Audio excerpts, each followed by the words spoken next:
साक्षात भक्ती आणि शक्तीचा संगमच म्हणा की. शोभा मोठा होत होता, आपल्या मित्रांसोबत खेळत होता, आपल्या आईसोबत प्रवचन ऐकत होता, जीवनाचे धडे गिरवत होता. शोभा काही इटी दांडू गुळघोडी लपाछुपी खेळत नव्हता, तर शोभा तीर कामठा, तलवारबाजी, दांडपट्टा, भालेफेक, घोडस्वारी याचं शिक्षण घेत होता. शोभाचा सारा येळ जिजाऊ संकट जात होता. युद्धनीती, राजनीती, समाजनीती हे शिकण्यात बालशोभा व्यस्त होता.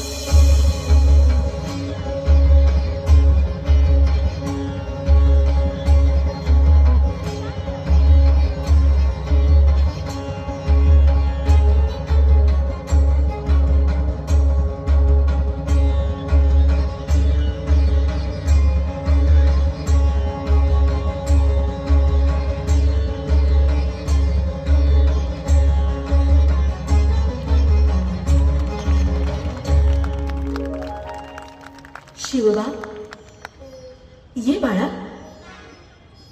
आजचा सराव चांगला झाला बरं का, पण पुढचा पडाव अधिक कठीण असणार आहे. या आपल्या महाराष्ट्रावर दुश्मनाची वाकडी नजर आहे.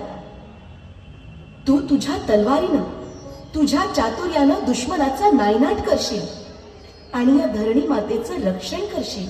होय मासाहेब. मासाहेब, इतका दुश्मन जालिम आहे का?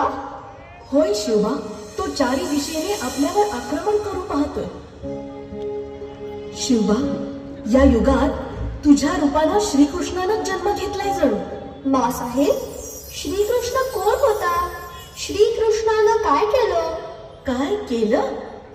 श्रीकृष्ण जेव्हा तुझ्या वयाचा होता तेव्हाही तो इतका बलवान होता की त्याने कालिया नावाच्या एका भल्या मोठ्या नागाचा अंत केला. बरं का, त्या नागानं गावात नुसता उच्छाद मांडला होता. कृष्णानं त्या नागाला ठार मारले आणि गावकऱ्यांना त्याच्या जाचातून मुक्त केले. कळलं? हो मासाहेब. मासाहेब, त्या दिवशी ते कीर्तनकार बुवा आपल्याला श्रीरामाबद्दल सांगत होते. मला परत सांगाल रामाची कथा? रामाची पत्नी सीता, जिचं हरण रावण नावाच्या राक्षसानं केलं. मग सीतेला सोडवण्यासाठी रामानं आपल्या वानर सेनेच्या सोबतीनं त्या रावणाचा अंत केला आणि सीतेस सोडवून आणले. शिवबा, इथे वाईटाचा अंत होऊन सत्याचा विजय झाला.